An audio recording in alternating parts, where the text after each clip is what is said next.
Welcome to The View from the East, a new unofficial Leyton Orient podcast. This is episode 7, Panic on the Streets of Leyton. My name's Rob Bennett, and I'm once again joined by my fellow chuckle brother, Eddie B. Eddie, how are we doing? Yeah, Heidi, hi. Hope you're all well. Just a quick one before we start. I just want to thank everyone for their feedback. We have improved the sound quality, we hope, and the news back is that it does sound a lot better. So we appreciate that back. And who knows, Rob? Perhaps in a couple of months, we're going to get those massive big microphones and head speakers, and we sound even better than what we do now. Yeah, you never know. We might even end up on YouTube, but that is a work in progress. On the menu this week, we are going to try and keep it to about the half-hour mark. On the menu will be Rotherham home defeat, Ballard bags another hat-trick, and we'll also do a preview of the important Saturday away trip to Blackpool. So, Eddie, let's get going. I suppose we better talk about Rotherham at home. Yeah, as I sort of mentioned last week, unfortunately I wasn't there. I was in Bristol over the weekend, scouting again. But so I want to get your views, really, Rob. What was your day like? Did you go to the fan zone? What was the atmosphere like? Anticipation? How did it all go? Well, I suppose we spoke, didn't we, during the last podcast, and not apprehensive, but you thought, well, we really do need something from this game, didn't we? I'm sure the players will be up for it, this, that and the other. And it didn't pan out quite like that. I didn't try the fan zone. I did walk past it. I think that was around about 1:30. I think I got near to the stadium. And, it was, families, stuff like that, some regular faces that I saw there as well, enjoying the cuisine. Yeah, I didn't pop in. I thought maybe I should have done, just so if I could bump into Nigel, maybe Mr. Gambler. Yeah. But I thought I'd get my head in the zone. So I sat in the Coronation Gardens for a bit, saw something happening fan related, and I thought, that might be a bad omen. I think I texted you on that, but we won't mention it anymore. Yeah, you did. And that did pan out to be the way. So I got into the ground quite early this week, but I'll add as well, I got into the ground quite early, noticed the DJ wasn't there, no real music playing. He was over at the fan zone, so fair enough, playing his barbecue sounds, that was great. It seems I keep going on about this, and people can have a go at me all they like. They're just not creating any sort of atmosphere music-wise within that stadium in terms of right now we need to get people lifted. Even the players when they're training up, get them lifted, get them going. It sounded like they'd forgotten about that they needed to play some music for the players who were in the ground, getting ready for obviously the game to kick off. And anyone got a CD? Someone's run to their car, got whatever CD was available. I know that's old school CD, but some people still do play them. I'm sat there and I thought, what the bloody hell is this? And it's bloody California Dreaming by the Mamas and Papas. What's that, 60 years old?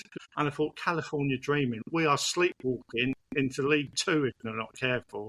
No atmosphere whatsoever, Ed. And I think after that, it was sort of the normal sort of round your nans for a sort of Sunday lunch tunes in the background.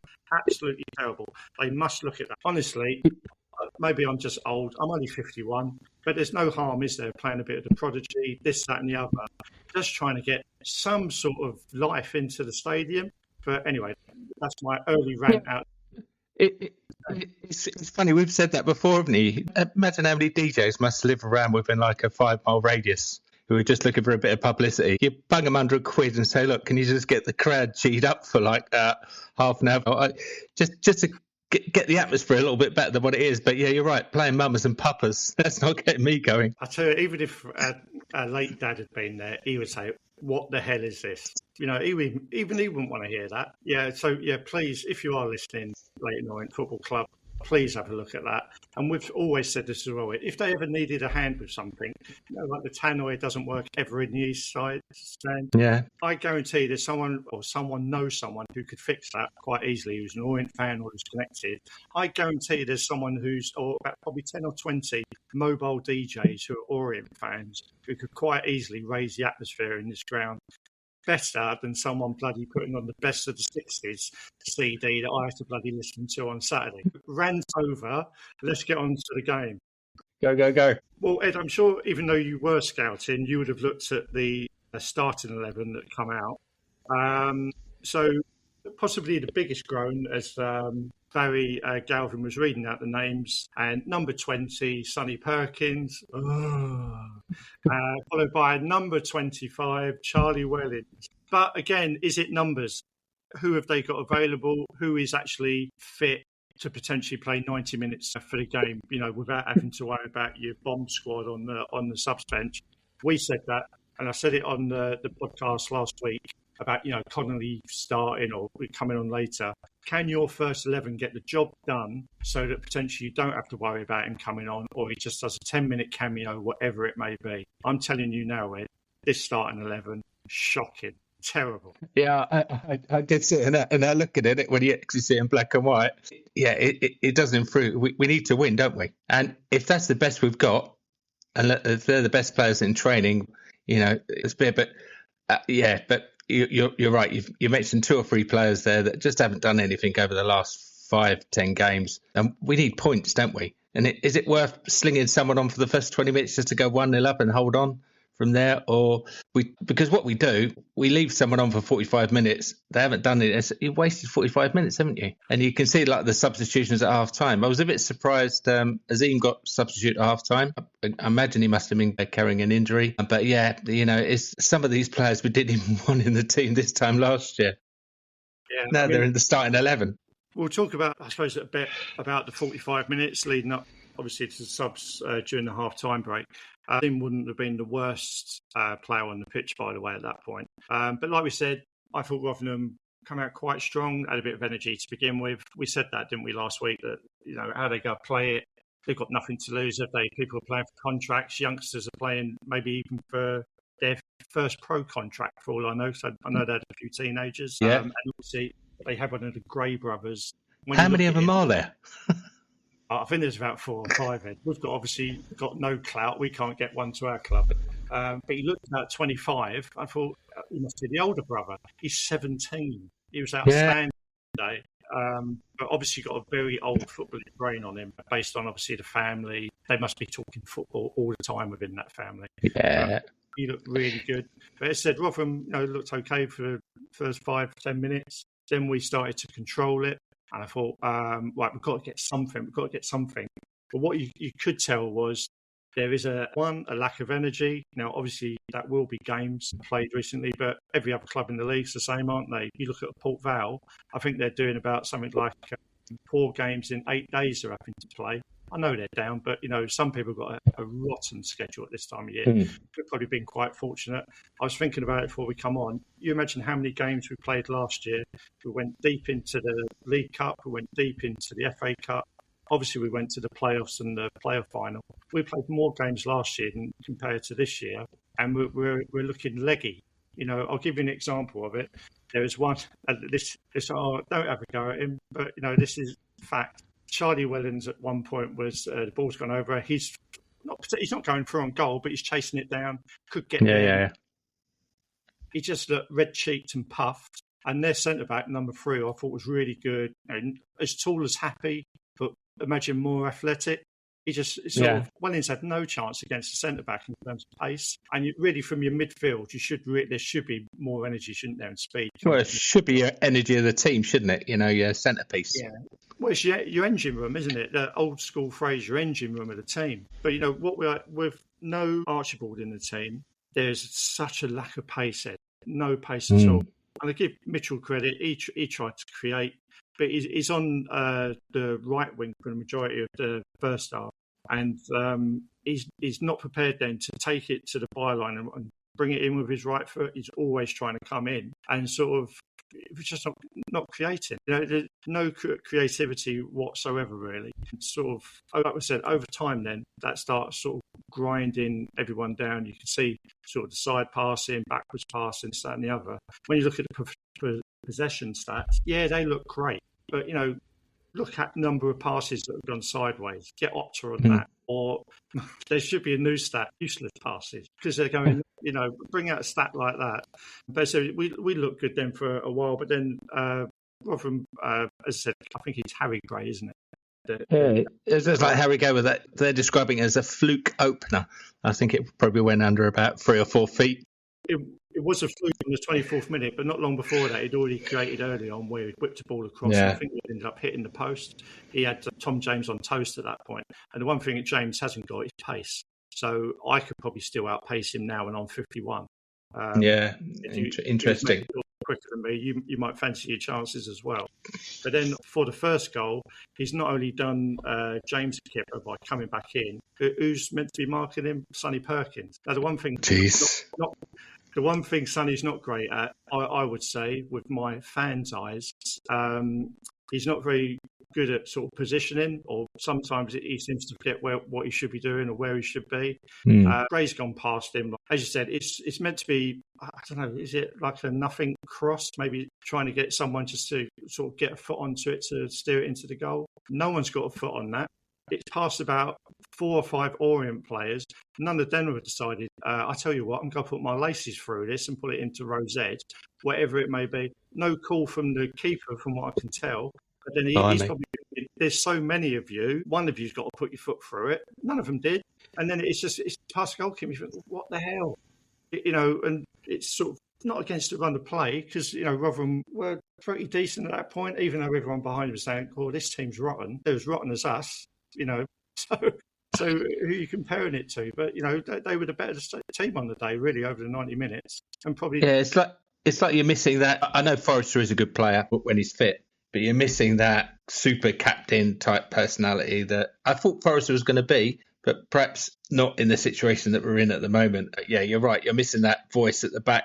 Leave it to me. Where you barge everyone out the way and you just kick it into Rosette. It doesn't matter where it goes. Even a point would have done on Saturday, wouldn't it? Well, you'd have taken a point. Should we bring out that rotten phrase that's there at the moment? Respect the point. Couldn't even do that. But one of the this is going to sound bad. One of the highlights of the half, I think Perkins went down on about 26 minutes. Yeah. Pretty much everyone behind me and around me was saying, I hope that's a concussion, so that he has to go off. But it wasn't. He's come out with a little Mr. Bump over his sort of eye and stuff like that. So fortunately or unfortunately, he stayed on for the rest of the half. But again, it's sort of, is it a lack of confidence in him? You can't say it's because he's tired, because he hasn't done that many minutes all season. So to me, it's always seemed he needs to go on that Theo Archibald weightlifting course. Like when Theo came back, he looks as if he's put on about a stone, doesn't he? But of muscle. Sonny Perkins, he's got the height. He's obviously got a bit of speed, but he just needs to put another stone, in the old days, a few pints of Guinness and a steak at lunchtime, and just sort of beef up a little bit. I reckon you could push him off the ball. Yeah, I've probably got more poundage on me. One thing I disagree with you there, Ed, he hasn't got pace. He's got great feet. I'll give him that. He's got good footwork, but pace he is so lacking. But then when I'm watching it, I'm thinking, who's a good player, knew his positioning, was a forward player who had no pace, and the only person was someone like Teddy Sheringham. He knew he had no pace at all, but what he had was a great footballing brain. He knew where to go. He's probably playing like football chess. He's always 2 moves ahead of you.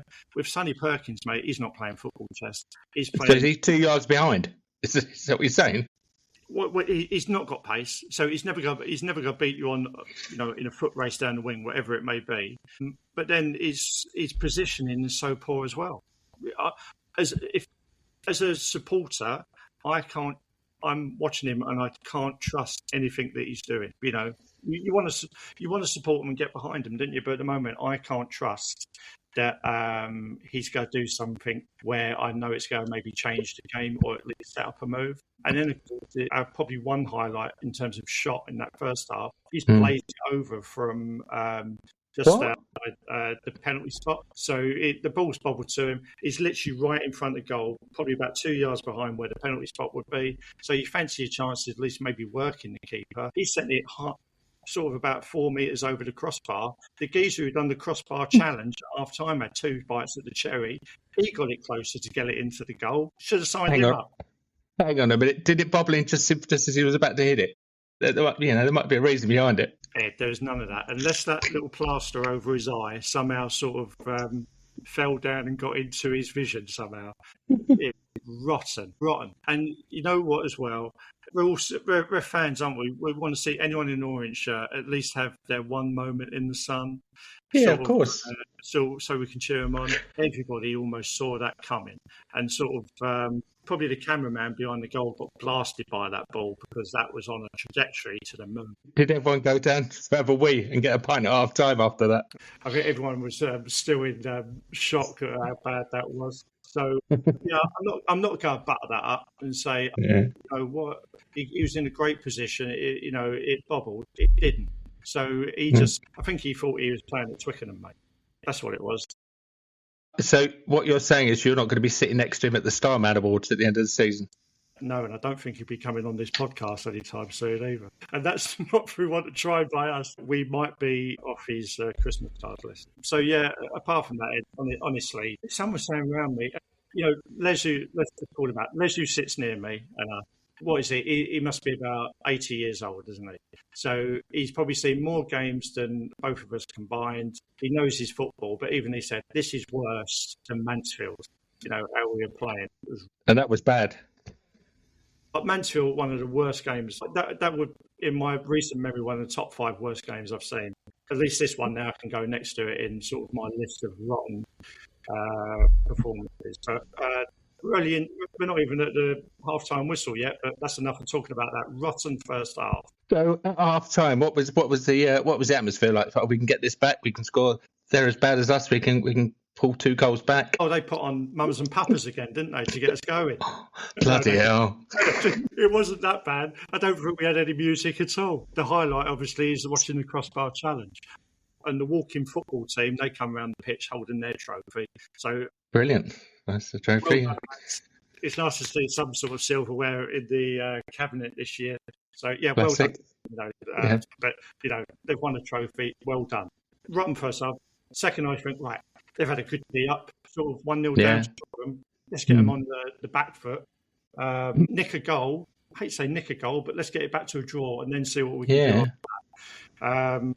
But obviously that didn't happen. A surprise substitution. You alluded to it a little bit earlier. Abdullah went off. Abdullah wasn't the worst on the field at that point, so I'm presuming it's an injury. I've not seen anything mentioned about that in terms of he was sort of feeling a hamstring or anything like that, or took a knock. So nothing like that. And surprise, Sonny Perkins come off, and they've brought on another key performer recently, Josh Koroma. Big Josh Koroma. Yeah, big Josh Koroma. Yeah, big Josh, I tell you. So you think, and it was another one of those games that, the formation was changing so much. So when Josh come on, right, where is he? Is he up front with Ballard? Okay, we mentioned that against Mansfield. Give that 5 minutes. That's it for a minute. That seemed to be. Then he was on the left. Then he was on the right. It was sort of like the okey cokey. He didn't know what he was meant to be doing. When I'm watching, it's my eyeballs watching it. I can understand what happened.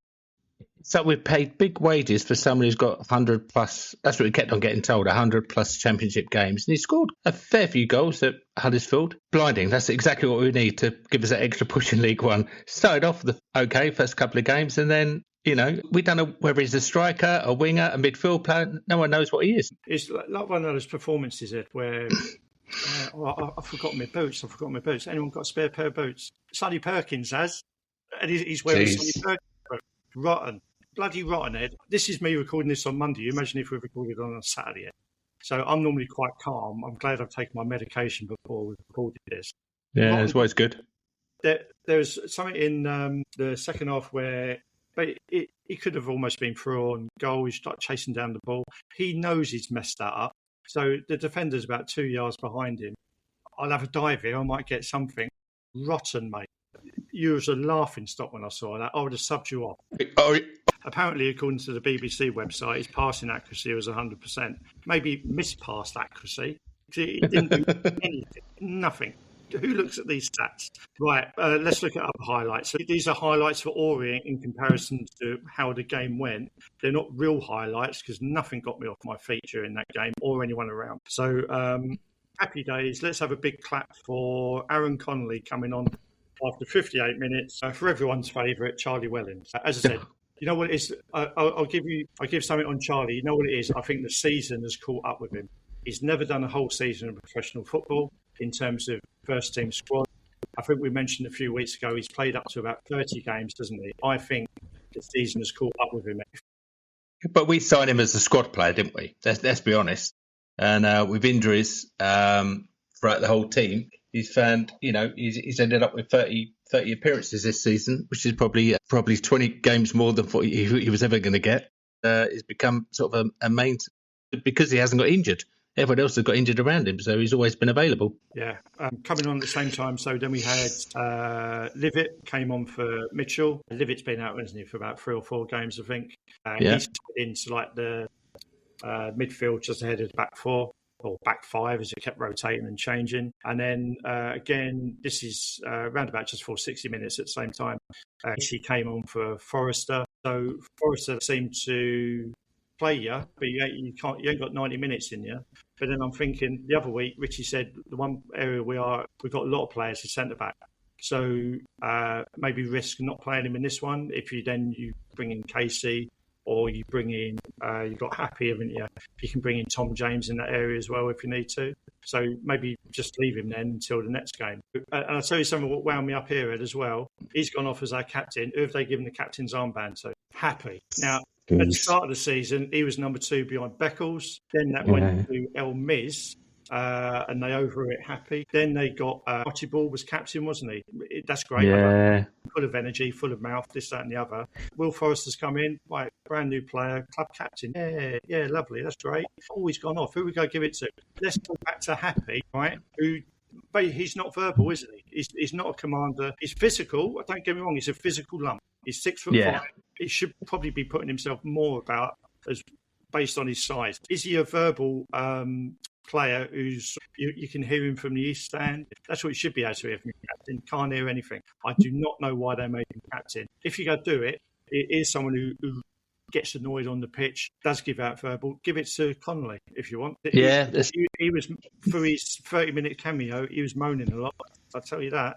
In terms of give me the ball, why have you done that? Get in position. He is verbal, and sort of that is one of his traits, that he's a winner. He expects. Yeah, you do need players on the pitch that are telling other players you're playing shit. Yeah, pull your socks up, crack on with it. But if no one's giving you any verbal back, then you're just carrying on and carrying on. It's the same old, same old. We've got 2 games left, yeah. We need these winners on the pitch. We need to get something out of it now. It's like no laughing matter now, is it? No, and sort of surely they must understand it. I'm sure they get pumped with information in terms of how important this game is. There's none of that, Ed. I couldn't feel it. I just could not feel that vibe at all. So in terms of, we'll get on to Rotherham. So that was the much better team, by the way, on the day. Connolly done his normal cameo. Give me the ball. He always wants that ball, doesn't he? Yeah. He's trying to take on defenders, sort of encourage, tease the defender up, get across him, whatever it may be. But he's not match fit, is he? No, of course not. He's training fit, but he's not sort of right. I've got enough energy here to sort of get this game by the scruff of the neck. He wants to do it, but probably in terms of his match sharpness, it's not there. And what he does do, when he's match fit and firing, he will do this every game, and he's done it again. He either tries to do a quick free kick that leaves the whole team out of position, and then the opponent gets a counter-attack on us. I think it was something similar on Saturday. He's been caught in possession. All of a sudden, they're up the other end, sort of attacking our goal in 3 or 4 seconds. Yeah, we did see that at the beginning of the season as well, didn't we? He can lose possession, and then the whole team gets caught out. Pretty much, he does it almost once a game. That happens once a game. So with the top league goal scorer in our team, Rob, how many chances was Ballard being put through a lot, or did he give lots of chances? No, I think we had one chance, and the BBC website got it right this time with one shot on target. I think the second half, Ballard from about, say, 10 yards out, the goalkeeper smothered it or blocked it out. But sort of the game was so unmemorable. Maybe it is as I'm getting older and it gets easier to block bad stuff out. But the game, all I can really remember is Rotherham having much more attacking options than us. They've obviously scored a second goal in terms of, again, down that left-hand side. Tom James involved again. I think the players managed to get across and no one marking their striker in the centre. But where's the defence? If you're not giving the goalkeeper a chance on that one at all, really poor. They could have had about 4 or 5. Yeah, I saw the highlights at the end. Yeah, they had a good couple of more chances in at near the end. Yeah, and you can't say that's because we're chasing the game in terms of right everyone up. There wasn't any of that. It was sort of they was just able to walk through us, really. I'm just trying to see what Yeah, I didn't 3, 4, 5. Yeah, I was just thinking that. hear who our man of the match was. I presume it was Dennis because he made quite a few saves. So I presume Les Dennis has got the man of the match, but I didn't hear that. Maybe I'm wrong. Had you left in disgust by then? I just wanted to go home. I wanted to go home. I have to leave basically on full-time, don't I, so I can get my train. And I thought, I wonder, I'll walk around to the side of the south stand. I'll hear a big cheer. I think, bloody hell, I'll get back. Nothing. I looked at my phone, whistle up, game's over, 90 minutes of reg. Like when like Premiership teams that they I don't know, might go to Newcastle and lose like 3-0, and the club pays for the people's tickets because it was so shit. Do you reckon like Nigel or David might like give you the money back for your ticket to Kent? No, probably not. Did they get their ticket back to California or wherever they're going, or New York?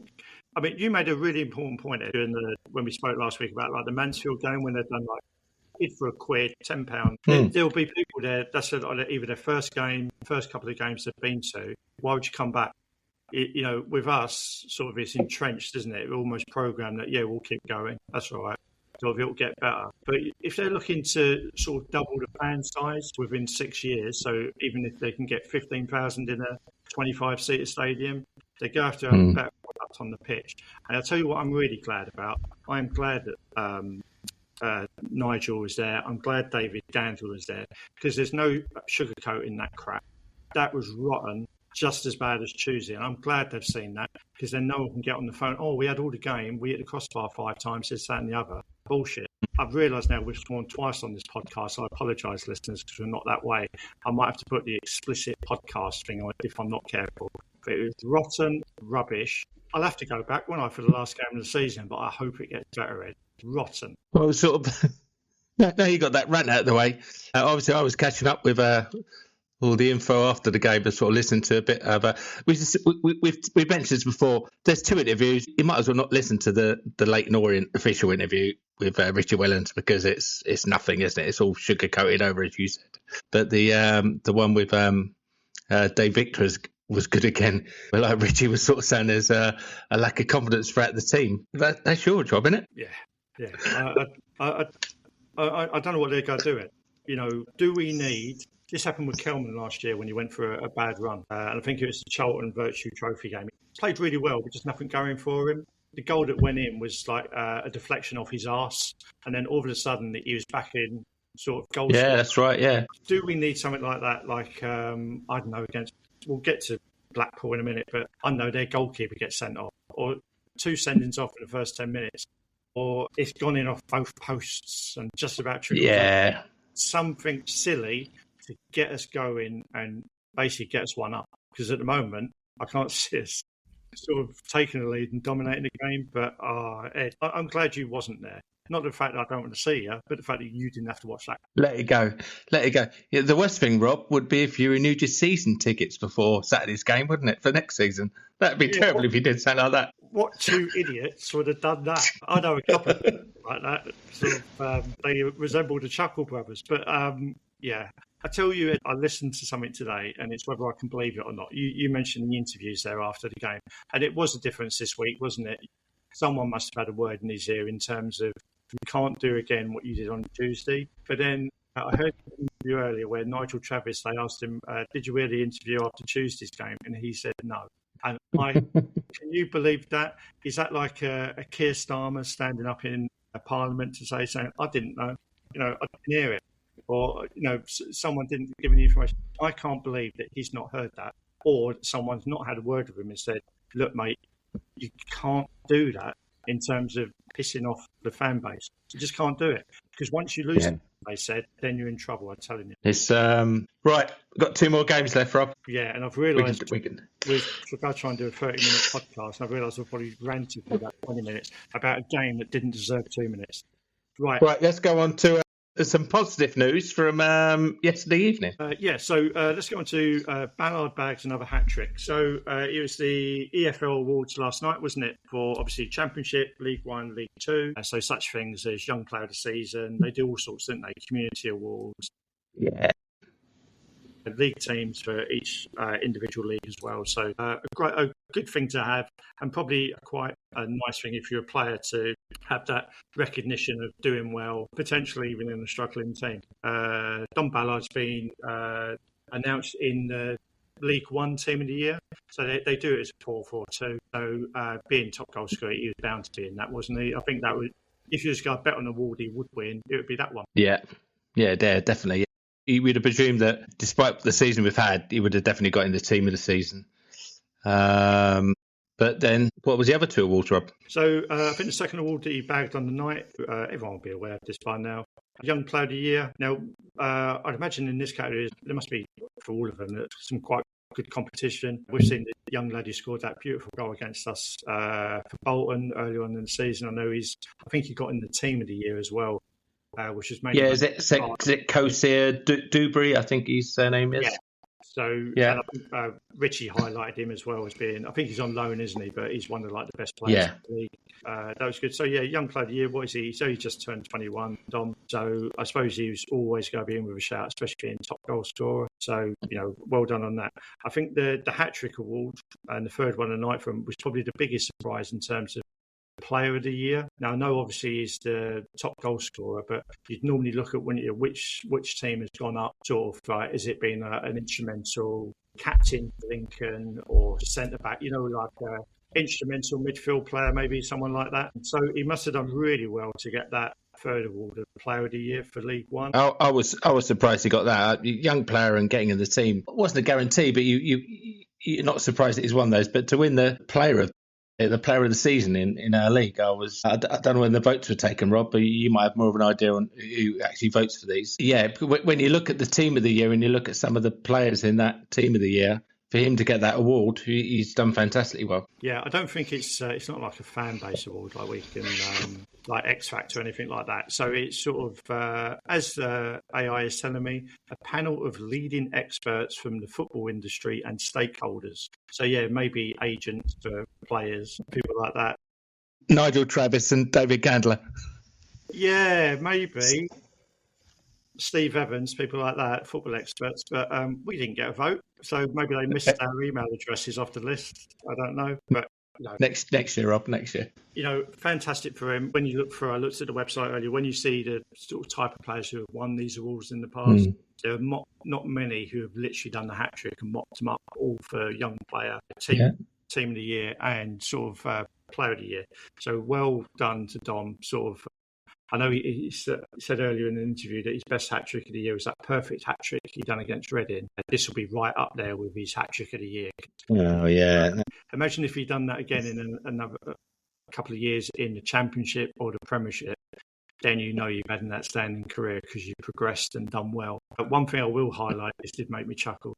If you watch his interview on either Leyton or in app or on the YouTube channel. So I think Dom, I said last week, I might have been unkind. He's 5'7", maybe he's about 8.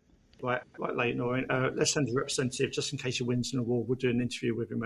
Who should we send? I'll tell you what. Let's send the tallest person we employ. I saw that. Yeah. So he must have been about 6'5". Yeah, he must be about 6'5". So I thought, I wonder what the employees did. Are they trying to make out that Don Ballard's really a schoolboy footballer? So other clubs are going, hang about, he's only 15. So we can't sign him. Let's wait until he's 20. Let's see how tall he grows. No, mate, that is his height. But yeah, what a nice touch. So when you're Don Ballard, there's nothing to feel better about yourself than having someone 6'6" next to you interviewing you. Honestly, when I saw that, I work in a school, so, I teach a lot of students. He looked like one of my students, because the comparison in height. So, yeah, brilliant work, Leyton Orient. Great. Yeah, well done. As ever. Ed, I think we might be off their Christmas card list as well now. Oh, not another one. So, yeah, that's a lovely hat-trick, Dom, there. Well done. Please come on the show in the new season, whoever you're playing for at that time. Yeah, we're available every week, aren't we, for any players? Yeah, let's put it out there. Yeah, Ed, it's not worth shying away from it. That's got to put up his eyeballs on him again, isn't it? And sort of. I'm sure his agent was there mingling with certain people. Yeah, because if you win 3 awards, your picture's everywhere, isn't it? You're getting more focused than you already have. We shouldn't shy away from the fact that he's that good. People will come in for him. This summer, people are going to come in for him. Yeah, of course, look. We talked about this last week. If you're running a £5 million deficit every year and you've got a player who's worth more than that, it doesn't take a rocket scientist to work out what you're going to do with him in the summer. No. Okay. Right, let's move on. We'll preview Saturday's very, very important away trip now to Blackpool. Obviously, some results didn't go for us on Saturday. So apart from Wimbledon, I think everyone else managed to get something, didn't they? Exeter got a late 3-3 draw against Stockport, which wasn't on my bingo card, and their goalkeeper scored. That wasn't on my bingo card either. So fair play to Ed. Let's give them credit. They're fighting for their lives. They're fighting to stay up. If we had 1% of their fight, we might actually be able to get a draw against Rotherham, but obviously we didn't. How's the table look at the moment? We are... Yeah, so I can see us at the moment. We're at 19th, aren't we, on 51 points. I suppose, look, we're only really looking at two clubs now. We were looking at Exeter, who are on 48, and Wimbledon, who are on 50. Wimbledon have lost 1, 2, 3, 4, 5, 6 games on the trot now. We thought we're bad. They're on a worse run of form than we are. But Exeter have managed to pick up 5 points now in the last 3 games. It's just given that little edge that they didn't have perhaps 3 or 4 games ago. And then scoring that last-minute equaliser on Saturday, it just G's up the team, doesn't it? And the goalkeeper scoring, a bit like when Keedy scored for us, it turns your season around a little bit and you feel a little bit more focused. So, yeah, that's what, as you mentioned before, that's what we need. We need a lucky, scrappy own goal, hit the bar, hit the post, hit the goalkeeper's head. We need one of those goals. Well, Blackpool did manage to do himself a favour on Saturday. I think they beat Wickham 1-0 away, if memory serves me right. So they're on 54 points now. Technically, they could still go down. That's not going to happen. Yeah. But technically, it could happen, but it's not going to. So is there potential that they literally can put their Blackpool flip-flops on the pleasure beach and sort of do us a favour? Well, it looks like it, doesn't it? They've won 4 out of the last 5 games now. So they were where we were, say, 4 or 5 games ago. But they've put their good spell on now of the last sort of half dozen games. So they're really where we wanted to be this summer season. It depends what sort of Blackpool you're going to get. Again, they've probably got players playing for their contract, haven't they? But it's be their last home game of the season. They probably want to put a good display in front of the fans. They obviously spent a lot of money in the summer, didn't they, getting in some big-name players. They've got a couple of players out, actually. Hayden Corson's out. He got sent off in their last match. And I think Fraser Horsfall may be out. I think he may still have another game with his suspension to serve. He's a big centre back, isn't he? He's like a good player. So there's a couple of their big-name players that are out. Over the last few games, I was actually doing a little bit of how we've been playing against Blackpool. I think we're unbeaten in our last 5 games against Blackpool, so 3 wins and 2 draws. So not that that's anything to go by, but I'm searching for anything at the moment.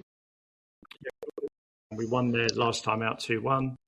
They don't score many goals against us. Wellings is obviously going back to one of his clubs. He spent a lot of time there, especially in the lower leagues, sort of Division 2 and Division 1. And you've got the Jordan Brown factor. You know, he is... I was going to ask this question. Who in our midfield is better than Jordan Brown? Well, there isn't one at the moment. I think we always said that when we was watching him last couple of years, Rob. He's so underrated. He was a player winning the ball back and laying it off, wasn't he? And chipping in with... To be fair, he's probably chipping in with 4, 5, 6 goals a season as well. But because he's not a loud mouth and he sort of like went under the radar a little bit, and we've missed him so much, we haven't really replaced him. That's probably one of our biggest disappointments this year. But we've got loads of midfield players in, but just don't play that role that he was doing, not contributing as much as he did the last couple of years. Okay. I mean, I was thinking actually when I was walking home today, I hope he doesn't do like a Dennis Law. Like, you remember when Dennis Law put Man United down? I hope he doesn't accidentally back heel and we go down. Well, I was looking on the other. He could do a Josh Koroma like he did for Huddersfield. Like he might do a back pass so Ballard could run onto it and put us 1-0 up in the last 5 minutes. Give us the 3 points we need. Yeah, there is that. Yeah, I mean, we know how important that game is. I know there'll be a lot of Orient fans going up. That we'd have expected probably this time of year that it would have been sort of one of those nice away trips to the seaside, nothing to play for. Potentially you might have been pushing for the playoffs if you was lucky, or even in the playoffs. But now it's sort of all hands to the pumps, isn't it? And I can't even pick what the starting 11 would be. I certainly wouldn't I wouldn't have Perkins or Wellings. No disrespect to them on that starting 11. I think that's going to send out the wrong vibe straight away. No, sorry, you're right. You're looking at social media and you're reading a lot of stuff, and we've got to win the game, haven't we? Do you risk Connolly at the beginning for 40 minutes, or do you bring him on with 40 minutes to go? What do you do with him? There's two sides to that coin. If you play him straight away, right, and then I don't think he's going to do more than 45 minutes. Say he plays the first half, we don't get anything from that. Straight away, Blackpool go, right, we've seen him off. He's gone. We don't have to worry about him. Whereas the flip side to that, if you bring him on late, then all of a sudden, if the game's tight, we need a goal. Blackpool might be thinking, bloody hell, Aaron Connolly's coming on. So potentially, it might be better to bring him on late. But it's a roll of the dice, isn't it? If you bring him on too early, mate. What you don't, I said it last week. What you don't want to do is in aggravating his injury, or getting another injury, basically. Or do you keep him fit for the last game in case we need a point? Yeah, there's that as well. I mean, this is where I know I've been frustrated during this podcast, and I apologise. But this is where you do need people like Karoma to think, this is potentially my career on the line at this club. Then show me that you don't want to play League Two football. And this goes out to all the squad. I know there's some really good characters in there, but collectively they've got to pull together for those fans that are going up there on Saturday and the rest of us who are potentially listening to it on the radio or watching it at home.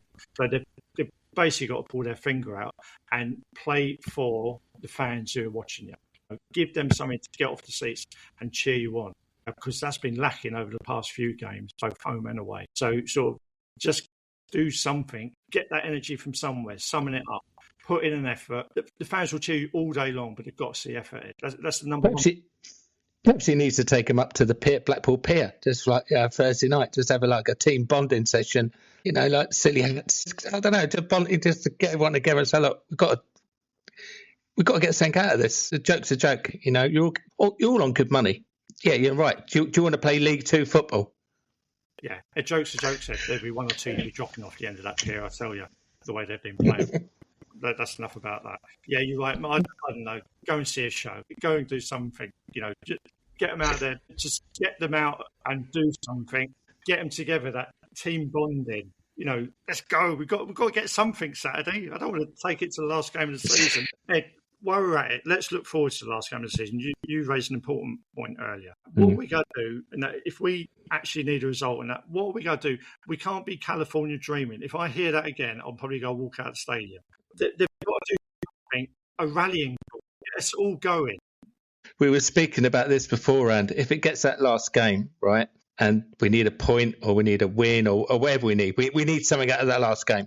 Burton could be safe by then as well. So that doesn't really matter anymore. Whether someone's relegated safe, doesn't matter where they play against us. You need to get everyone in the ground as early as possible. I don't care whether you give half price drink, whatever you do, just to get people into the ground early doors, get the music blaring out. As we said before, perhaps you need to get some old managers, some old players come out on the pitch and give a rally call before we kick off.